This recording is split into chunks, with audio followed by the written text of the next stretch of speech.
দিনাজপুরে ভূমি রেকর্ড সংক্রান্ত হয়রানি থেকে মুক্তির জন্য জেলা প্রশাসক কার্যালয়ের সামনে ৫ নং শসরা ইউনিয়নের ভবাইনগর মৌজার নির্যাতিত ও ভুক্তভোগী পরিবারের সদস্যরা মানববন্ধন ও স্মারকলিপি প্রদান করেছেন।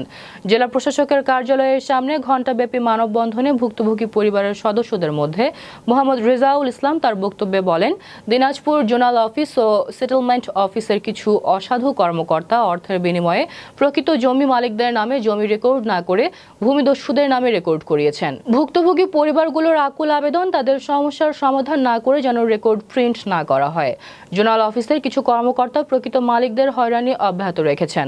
প্রায় ৫ শতাধিক পরিবার এই হয়রানির হাত থেকে বাঁচার জন্য প্রধান উপদেষ্টা বরাবর জেলা প্রশাসক মাধ্যম একটি স্মারকলিপি প্রদান করেন। আমি আমাদের ছাত্র জনতার প্রধান উপদেষ্টা ডক্টর মোহাম্মদ ইউনূসের এখানে আমি ওনার দৃষ্টি আকর্ষণ করছি। স্যার, দয়া করে আপনার প্রশাসনকে বলুন তারা যেন ন্যায় বিচার নিশ্চিত করে, আমরা যেন আর হয়রানির শিকার না হই।